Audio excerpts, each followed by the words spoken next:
Saya ingin share 3 hal yang membuat kita kehilangan penguasaan diri dan kita harus hindari ini. 3 hal yang bisa membuat kita kehilangan penguasaan diri dan ini yang harus kita hindari. Kita baca dulu Roma 13 ayat 13 sama-sama yuk. 3, 2, 1, marilah kita hidup dengan sopan seperti pada siang hari, jangan dalam pesta pora dan kemabukan, jangan dalam percabulan dan hawa nafsu, jangan dalam perselisihan dan iri hati. 3 hal ini harus kita hindari. Yang pertama, pesta pora dan kemabukan. Anak muda tuh suka pesta. Anak muda itu suka coba-coba.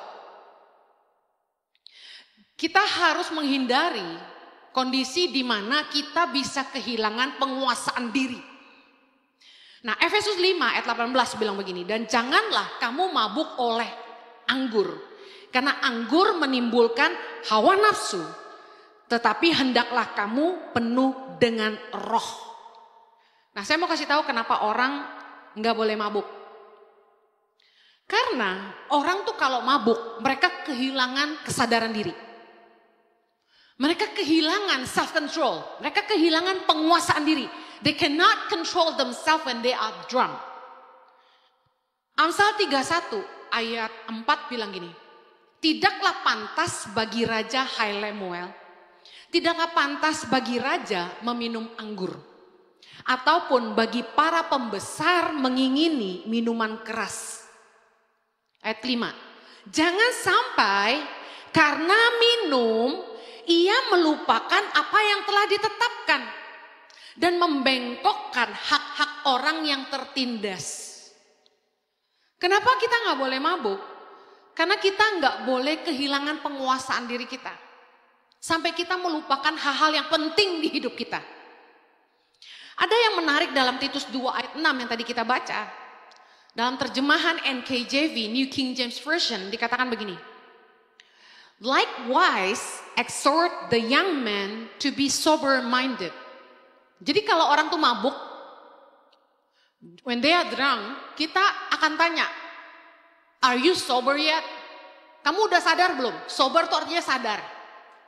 Udah berhenti mabuk gitu. Are you sober yet? Nah, dikatakan nasihati orang-orang muda supaya mereka tuh punya pikiran yang sadar. Terjemahan lain dikatakan punya pikiran yang sehat. Kita harus selalu punya pikiran yang sadar supaya tiap kali kita bikin keputusan atau kita ngambil tindakan, kita tuh keluar dari pikiran yang sadar. Kita udah pikirin matang-matang. Reaksi dan respon 2 hal yang berbeda. Reaksi adalah gini, waktu orang nyakitin kamu, kamu terluka, kamu sakit hati. Seketika itu reaksi, bener gak? Tapi respon adalah gini, setelah kamu pikirin, kamu renungin akibatnya, dampaknya kalau kamu bilang ini, dampaknya kalau kamu lakukan itu, maka kamu berespon dengan benar. Contoh, kalau ada orang ngatain Anda, dasar gendut loh, saat itu Anda sakit, betul gak? Terluka, itu reaksi yang kita dapat. Karena sakit dong digituin orang, namanya kita manusia. Tapi ketika kita diam dan kita pikirin gini, gue mesti jawab apa ya? Gue balas dengan kata-kata yang lebih kasar atau gue ketawa aja? Anda pilih mana kalau Anda dikatain orang? Balas atau ketawa? Balas tuh, berarti masih ada revenge mentality. Roh balas dendam. Saya dikasih hikmat sama Roh Kudus, ketawa aja. Jadi tiap kali saya dijatuhin sama orang, saya ketawa aja. Awalnya sakit, tapi habis itu saya ketawain. Ampuni mereka Tuhan karena mereka gak tahu apa yang mereka perbuat. Karena barang siapa menghina sesamanya, menghina penciptanya. Iya dong? Tapi urusan makan banyak tanggung jawab kita sih. Jadi kenapa kita gak boleh hidup dalam kemabukan? Karena kemabukan membuat kita kehilangan kesadaran diri. Ini yang sering kali dipakai orang jadi alasan berbuat bodoh. Kenapa kamu pukul dia? Sorry, semalam aku mabuk. Aku gak tahu apa yang aku lakukan. Itu sering jadi excuse. Kenapa kamu berantem? Aku mabuk Karena kita nonton film kan gitu ya. Orang kalau udah mabuk, mereka melakukan hal-hal yang mereka nggak sadar. Makanya firman Tuhan bilang, jangan sampai kita mabuk oleh anggur. Jadi kita nggak berpikir sehat, kita nggak pikir panjang akibat dari perkataan dan tindakan kita di masa depan. Jangan suka mabuk-mabukan. Belajar minum, itu nggak ada gunanya. Mencicipi minuman, semua orang pasti pengen. Siapa di sini yang pernah nyicipin alkohol? Angkat tangan. Jangan ada dusta di antara kita. Bagus, karena kakak angkat tangan semua angkat ya. Minum dan mabuk dua hal yang berbeda. Drink to enjoy and drink to drunk is two different things. Yang ngerti bilang amin. Berbahasa Inggris kan ya? Yes? Can you speak English? Drink to drunk dan drink to enjoy is two different things. Kalau kamu cuma nyicipin, it's fine. Bu, Kak, Ci, masa nggak boleh minum wine? Yesus aja ngerubah air jadi anggur. Banyak yang bilang gitu. Saya kasih tahu, nggak haram minum anggur, nggak haram. Tapi mabuk haram. Bisa paham nggak? Kalau kamu tahu adat Yahudi, itu mereka mengadakan perayaan setelah Sabat selalu dibuka dengan minum anggur. Makanya pergi ke Israel. Ajak papa mama ke Israel. Amin. Kalau nggak ada duit, kerja, nabung. 1 hari ke Israel. Amin. Atau rajin-rajin ikut volunteers and leaders gathering ICI setiap tahun. Dan berdoa namamu muncul waktu Wheels Holy Land keluar. Amin. Pelayananlah supaya kamu bisa masukin nama. Karena hanya volunteers dan leaders yang bisa memasukin nama di situ. Well, di dunia ini tawaran banyak. Kamu harus fasih terlatih untuk membedakan mana yang jahat dan mana yang baik. Apa yang sehat, apa yang gak sehat. Boleh gak minum? Boleh. Yang gak boleh apa? Mabuk. Rasul Paulus berkata, minum anggur sedikit baik buat pencernaan. Kalau pencernaanmu terganggu. Kalau pencernaanmu baik-baik saja, jangan minum anggur. Kemudian kalau badan sedang lemah, minum anggur sedikit, kata Rasul Paulus. Saya rasa Rasul Paulus itu belajar dari orang Cina. Kenapa? Wanita keturunan Chinese, kalau habis melahirkan makan apa? Ayam arak. Tanya mamamu, minum ayam arak gak dulu? Jadi memang orang untuk pemulihan tubuh yang lemah, mereka minum arak sedikit. Makan ayam arak yang gak mabuk lah. Jadi ada fungsinya, yang pertama buat perayaan hari Sabat, yang kedua untuk kesehatan. Nah Kak Felix nih punya gangguan pencernaan, boleh minum anggur sedikit. Pertanyaannya sedikit itu seberapa? Seberapa Kak Felix? 1 botol gitu. Saya kalau minum 2 botol gak mabuk Kak Heni gitu ya. Ada yang ngomong gitu ke saya. Oh saya mau minum sebotol juga gak mabuk. Gak gitu ya. Penguasaan diri. Firman Tuhan bilang minum anggur sedikit baik untuk pencernaan. Kalau pencernaanmu terganggu. Kalau badan sedang lemah minum anggur sedikit. Sedikit seberapa? 1 seloki. Bukan sebotol 2 botol. Kita nggak boleh sampai mabuk supaya kita jangan sampai kehilangan kesadaran diri. Hari ini saya dan suami melihat dengan mata kami sendiri bagaimana orang-orang yang hidup dalam kemabukan nggak bisa menguasai dirinya. Akhirnya menghancurkan dirinya sendiri. Menghancurkan rumah tangganya. Ketika dia menjadi mabuk, dia menjadi sangat brutal dan kriminal. Istrinya dipukulin, istrinya dijampak, dijetotin. Baru merit, kursi makan udah dilempar ke istrinya. Sampai patah kakinya. Istrinya dipukulin sampai berdarah mukanya, kakinya biru semua, mukanya sampai benjot gini. Foto kasih lihat ke saya. Saya sedih banget. Pemabuk itu susah diobatin karena udah adiksi. Kenapa bisa jadi adiksi? Karena tidak mengendalikan diri. Jangan sampai karena kamu tidak bisa mengendalikan diri dalam hal alkohol, kamu jadi adiksi, jadi alkoholik. Saya kasih tahu, masa depan alkoholik tidak baik. Katakan sama-sama, masa depan alkoholik tidak baik. Anaknya stres punya papa yang seperti itu. Selalu marah-marah. Kalau lagi mabuk, anaknya main game di kamar, komputernya dibanting semua. Istrinya dilemparin apa?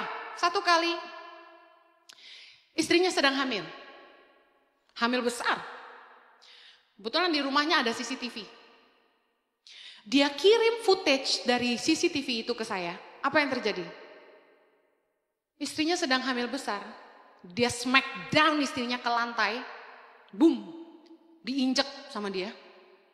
Dan dia tarik rambutnya dan diseret. I'm telling you, never be an alcoholic. Jangan sampai kamu jadi alkoholik, pemabuk, sehingga kamu kehilangan akal sehatmu. Kehilangan kesadaran dirimu. Sehingga kamu tidak bisa membedakan apa yang baik dan apa yang jahat. There is no proud in it. Anak muda bilang gini, keren tahu minum, cheers. Saya kasih tahu, nggak ada keren-kerennya. Seorang pemabuk itu adalah seorang adiksi yang nggak bisa mengendalikan diri. Sebelum kamu jadi adiksi, berhenti. Makanya jangan belajar minum. Fungsi minum tuh apa? Orang-orang yang minum alkohol hari ini, apa bagusnya? Firman Tuhan bilang minum anggur, sekarang minumnya apa? Spiritus. Saya nyebutnya spiritus, soalnya warnanya biru, hijau gitu. Enggak ada enak-enaknya.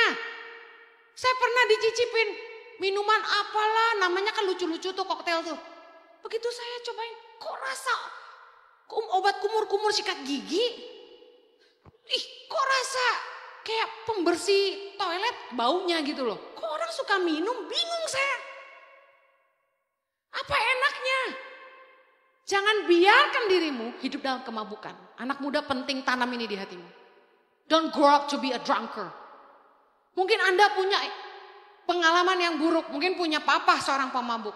Saya pernah marahin pemabuk-pemabuk di Halmahera. Saya kasih tahu sama mereka.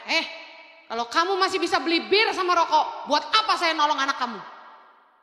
Saya pergi dari kampung itu. Saya nggak kasih makan anak-anaknya lagi.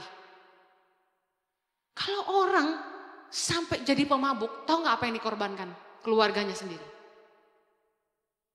Uang yang harusnya bisa buat sekolahin anak, buat kasih makan anak, habis buat beli minuman.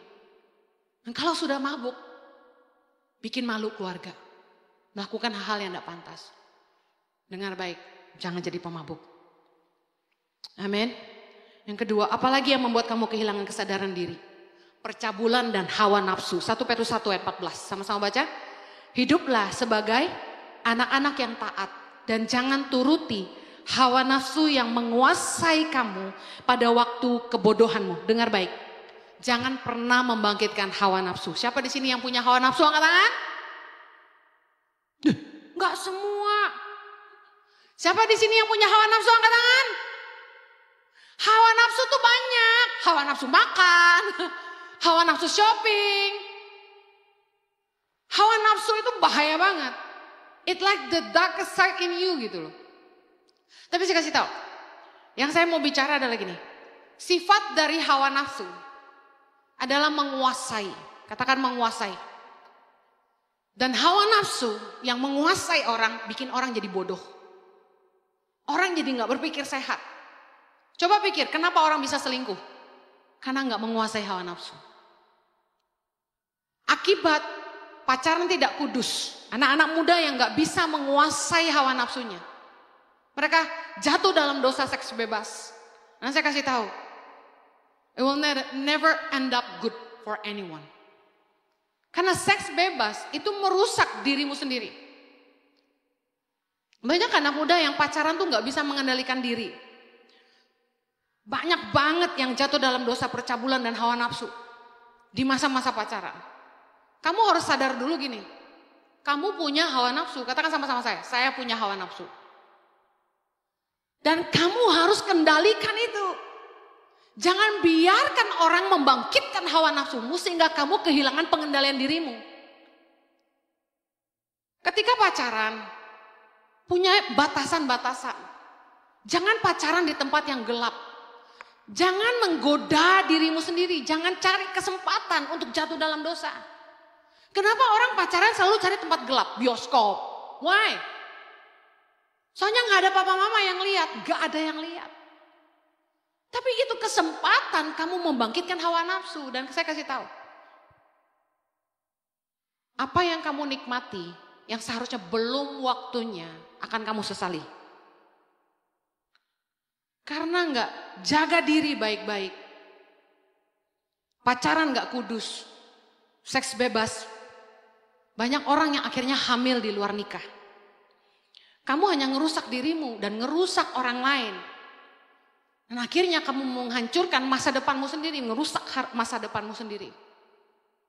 Belum lagi malunya, belum lagi kecewanya orang-orang yang mengasihi kamu. Yuk jangan rusak dirimu, kuasai dirimu. Kalau kamu pacaran sama orang yang cuma ngebangkitin hawa nafsumu, berarti dia tidak mengasihi kamu. Mari hargai dirimu sendiri. Kalau kamu tuh berharga, kamu pasti dijaga, katakan amin. Apa yang paling berharga dalam hidupmu? Handphonemu deh, gadgetmu. Coba kalian yang baru diberiin gadget, Samsung kayak iPhone kayak Oppo kayak Xiaomi kayak apa kayak. Coba dibanting-banting. Marah nggak? Kira-kira kalau kamu punya handphone baru, kamu bilang gini, ih keren lu, banting. Wow ini mahal, gue mau coba tahan banting nggak dia? Hajar. Pernah? Enggak, kamu pasti jaga. Sesimpel itu. Kalau kamu berharga, kamu dijaga. Ingat baik, jangan sampai biarkan orang membuat kamu rusak. Jangan sampai kamu membiarkan orang membangkitkan hawa nafsumu dan kamu kehilangan pengendalian dirimu. Jangan pura-pura culun gak ngerti. Kamu tahu maksudnya apa.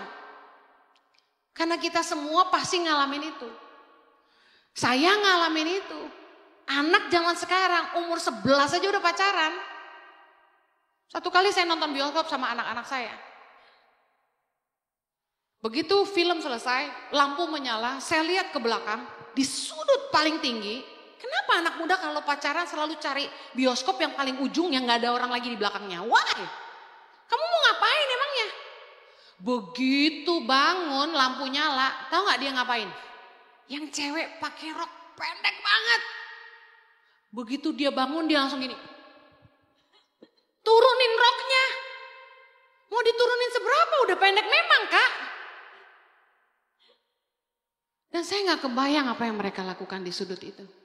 Saya kasih tahu kamu perasaan seorang mamah yang ngelihat anak perempuannya kayak begitu. Hancur. Hati saya hancur banget. Ngelihat anak muda melakukan hal-hal yang gak sepantasnya dilakukan.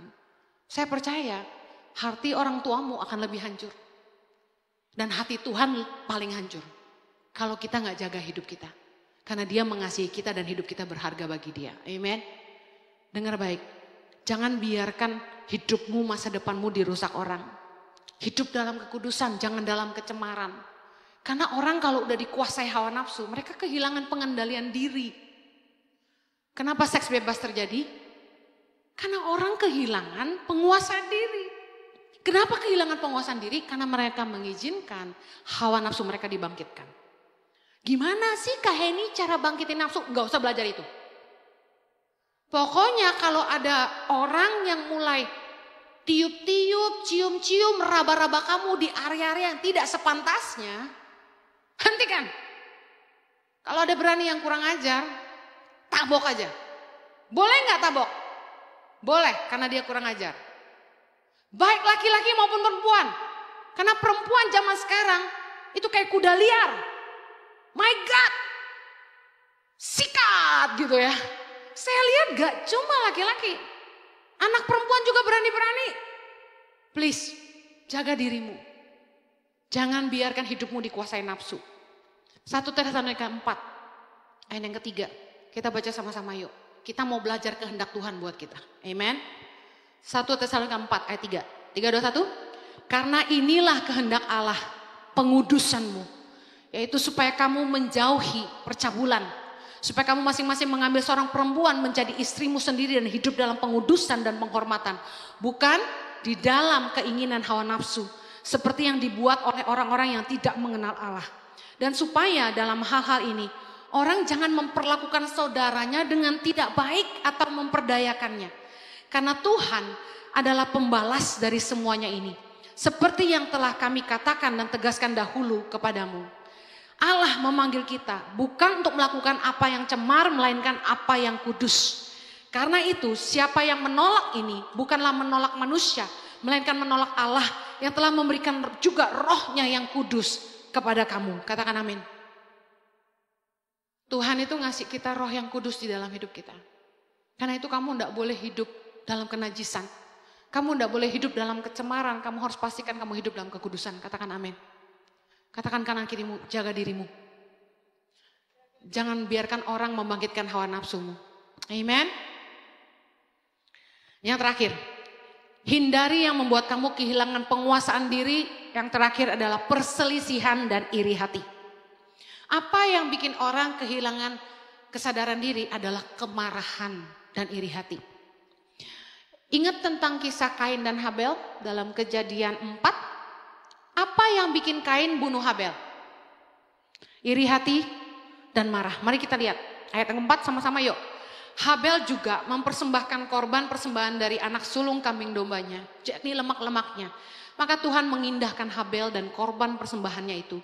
Tetapi Kain dan korban persembahannya tidak diindahkannya. Lalu hati Kain menjadi sangat panas dan mukanya muram. Ayat 6. Firman Tuhan kepada Kain, mengapa hatimu panas dan mukamu muram? Ayat 7. Apakah mukamu tidak akan berseri jika engkau berbuat baik? Tapi jika engkau tidak berbuat baik, dosa sudah mengintip di depan pintu. Ia sangat menggoda engkau. Tapi engkau harus berkuasa atasnya. Ayat 8. Kata Kain kepada Habel adiknya, marilah kita pergi ke padang. Ketika mereka ada di padang, tiba-tiba Kain memukul Habel adiknya itu. Lalu membunuh dia. Bayangin, kemarahan dan iri hati itu membutakan mata hati. Yang membuat seorang kakak tega bunuh adiknya sendiri. Kemarahan dan iri hati itu merupakan hawa nafsu kemarahan yang membuat kamu tuh jadi lupa. Membuat kamu tuh gak sadar bahwa itu tuh salah. Makanya ketika orang lagi emosi, sebaiknya mereka harus mengendalikan diri sebelum mereka bikin keputusan apa-apa. Nggak ada keputusan yang benar yang diambil saat kita emosi. Setuju? Ingat baik, semua orang bisa marah. Siapa di sini yang nggak bisa marah? Katakan, saya bisa marah.